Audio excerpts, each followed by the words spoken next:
Guao's once grand empire went down faster than the 737 MAX, as relentless investigators closed in and his loyal supporters scattered like cockroaches when the lights come on. The man at the center of so much controversy now faced a legal reckoning tough enough to make any soap opera jealous. Federal authorities didn't just knock on the door, they took the whole house, seizing his assets and sending shockwaves through what remained of Guao's so-called business empire. Demoralized employees were left trying to steer a sinking ship, while executive offices turned into WWE SmackDowns, finger-pointing and betrayal. Meanwhile, his inner circle quickly became his outer circle, as confidence flipped faster than pancakes at a diner. Whistleblowers crawled out of the woodwork, armed with tales of deception, and furious investors showed up demanding refunds like customers at a shady electronics store.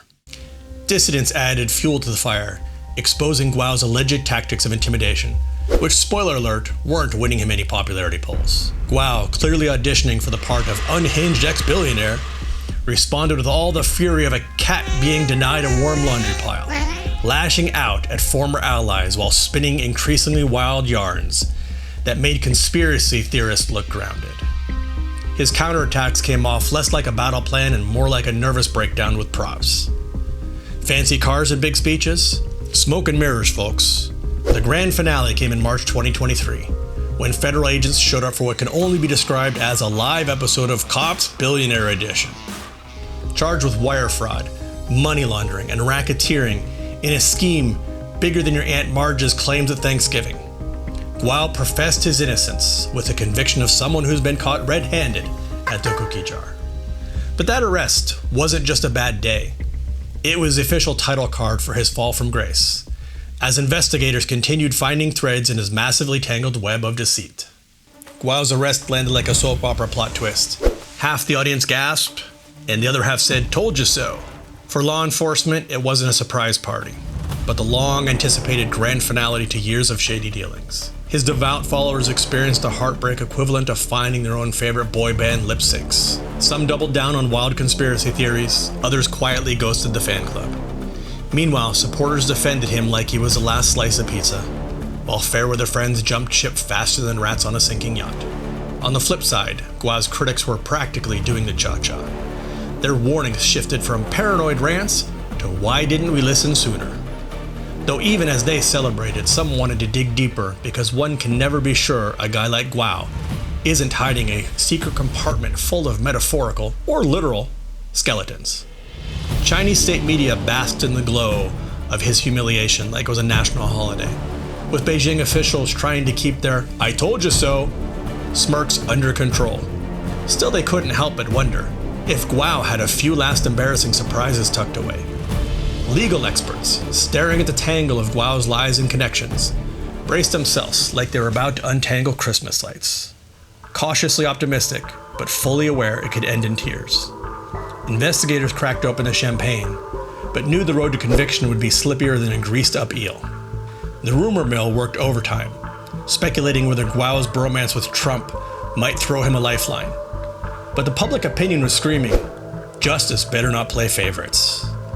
Guao himself ping-ponged between furious indignation and nothing to see here, although his poker face clearly didn't work in HD. The self-proclaimed hero was now staring down the barrel of a karmic payback bigger than his yacht, realizing the gig might finally be up. The courtroom buzzed with tension like a cheap neon sign on its last flicker as Guao's high-stakes trial kicked off. His defense team looked like they were auditioning for the role of overwhelmed litigators in some legal drama no one watches. The pile of evidence against them resembled a mountain so massive, even a Sherpa would shrug and say, "Hard pass." Guao's lead counsel, a legal gladiator with the charm of a used car salesman and the finesse of a wrecking ball, came out swinging. He tried to convince the jury that prosecution witnesses weren't as credible, but instead disgruntled ex-employees clutching grudges tighter than a grandma holding her purse on the subway. And he suggested the FBI investigation was basically an off-Broadway production of Law and Disorder. The defense then tried their hand at unraveling witness testimonies, grilling investors until they looked like they'd rather explain quicksand physics than how they'd missed the obvious red flags. Some witness stories began to wobble a little, like a bad Jenga tower during happy hour. But the prosecution didn't flinch. Armed with enough receipts to make a CVS cashier jealous, they mapped out Guao's financial shenanigans, complete with a highlight reel of his absurd splurges, luxury yachts, custom rugs, and enough Lamborghinis to make a rapper blush, all bought with other people's money. As their case took on more holes than cheap Swiss cheese, Guao's defense threw a Hail Mary motion, trying to weave his Chinese dissident status into the narrative. The judge shut that down so fast, you'd think she was swatting at a fly with a gavel. Meanwhile, Guao's poker face started to fold like a laundromat special when faced with the prosecutor's questions about the suspiciously elusive millions. Watching him stutter through explanations was like witnessing a raccoon try to talk its way out of a trash can. In the final act, the defense's argument about Guao's oh-so-noble intentions crumbled faster than a sandcastle at a high tide. The prosecution hammered their case home, delivering undeniable proof that Guao wasn't just guilty, he was starring in a cautionary tale for future con artists. As the jury prepared to deliberate, the prosecution exuded the kind of quiet confidence you only get when you know the other team is trying to sell you a made-up playbook. Guao's fate was now in the hands of 12 jurors, but everyone in the room seemed to know which way the scales were tipping. Guao's former devotees spilled the tea in court, painting a portrait of manipulation so wild you'd think it came straight out of a telenovela. Li Chen confessed to sinking his life savings in the GTV, sold on Guao's dream of an anti-CCP media empire, only to wind up so broke, his wallet started carrying him around. Mei Zhang shared how she mortgaged her future for the Himalaya Farm Alliance, only to realize her patriotism had been weaponized like a coupon-stealing granny on Black Friday. And hey, remember those volunteers who tirelessly translated Guao's rally cries? Turns out, when they dared to ask, "Hey, where's the money?" they got hit with betrayal so nasty it could have been subtitled in every language they spoke. Meanwhile, Guao was on social media, flexing his intimidation campaigns against critics like it was a new TikTok dance challenge. For a guy claiming to fight for freedom, he was giving major dictator vibes, leaving his ex-disciples looking at him like someone who had brought potato salad to a barbecue. No one's touching that mess. As the jurors settled into their seats, an oppressive quiet blanketed the courtroom. Guao sat like a statue, his gaze fixed straight ahead, not a muscle twitching. The foreman's voice pierced the stillness, delivering guilty verdicts with a steady rhythm of a sledgehammer. 9 crushing blows that left no wiggle room for doubt. His supporters wilted like bad lettuce, sobbing into scarves and sleeves while the prosecutors barely concealed their victorious smirks. Guao, however, sat immovable, staring at the bench with all the emotion of a DMV employee on a slow Wednesday. Across the Chinese diaspora, it was like someone dropped a Mentos into a WeChat soda bottle. Outrage fizzled and popped with abandoned fury as ex-followers wrestled with the horrifying realization that the revolutionary hero was less freedom fighter and more fraudulent huckster. One one-time devotee penned an elegy of heartbreak. "Our dreams of liberty buried, right next to my savings account." Meanwhile, the rumor mill didn't just grind, it went into overdrive, churning out stories of espionage plots and elaborate communist frame jobs. But even the best conspiracy theorists struggled to duct tape a decent narrative together after the mountain of evidence rolled into court like a wrecking ball. In Flushing, New York, the hero's shine dulled faster than a dollar store chrome faucet. His posters, once proudly displayed in restaurant windows and shop fronts, were now being yanked down with unceremonious flair. One elderly man ripped one to shreds, muttering what could have only been the Cantonese equivalent of "You lying sack of noodles," as he stomped on Guao's smiling face. The fallout stuck like gum to the bottom of his supporters' shoes. Stories of financial devastation surfaced. Decimated savings, foreclosed dreams, and retirees sitting on pensions about as stable as a Jenga tower in an earthquake. The once revered freedom icon had gone full Voldemort. His name became not just unspeakable, but downright toxic. And Guao, he fades into the abyss of orange jumpsuits and prison cafeteria spaghetti, taking his once grandiose ambitions with him.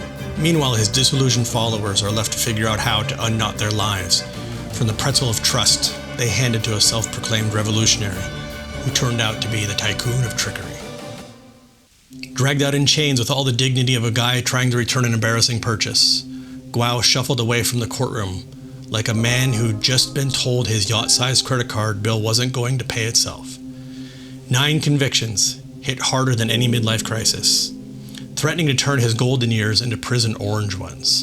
And his vast fortune? Poof, gone. Turns out the dollar bills were the first ones to ghost him. Meanwhile, his lawyers threw out talk of an appeal, like kids at a carnival trying to win the impossible stuffed bear. Legal analysts, though, they just rolled their eyes, muttering, "Bless their hearts." At the ripe age of 52, Guao's dramatic tumble from his Crystal Palace empire was less of a fall and more of a faceplant off a skyscraper. Those shiny promises of legal salvation seemed like bedtime stories pitched to a kid who's already seen the monster under the bed. The justice system wasn't playing around.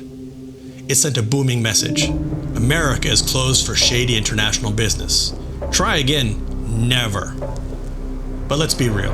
It's not every day you nab a guy with enough dirt to make a soap opera look like a documentary. His secrets remain tick-tocking away, likely strong enough to turn heads on both sides of the Pacific. Over in Beijing, Chinese officials cracked open bottles like it was New Year's, toasting Guao's demise and sending out a loud, "Don't even think about it" memo to other potential defectors. Meanwhile, democracy activists broke into a cold sweat, nervously Googling what to do if the hero of your movement becomes a potential bargaining chip. If Guao got sent back to China, let's just say ominous would be putting it lightly. Guao Wengui's journey was like a fireworks show in reverse, starting with an all-out bang and ending with a shower of sparks fizzling into disappointment. Lauded as the Robin Hood of communist oppression, some wondered if he skipped the giving back to the poor part and went straight to keeping it all. Sure, his tales of corruption turned heads, but soon enough so did his blatant quest for self-glorification. Guao reshaped how many viewed China, though somehow managed to buddy up with enough extremists to make even tinfoil hats look mainstream. In the end, Guao was less a hero and more a carnival barker, pulling the rug out from everyone who bought a ticket to his show. His legacy, a complicated cocktail of dashed dreams, shattered trust, and far too much garnish. Guao's sentencing is currently scheduled for January 6th. We'll report on it after that. Thank you for watching. If you like this long-form content we're starting to produce on our channel, it takes a lot of investigation and an awful lot of work to cover subjects that other people aren't touching. So we hope you'll like, subscribe, and share our stories and tune in for more. I am the TikTok Fugitive.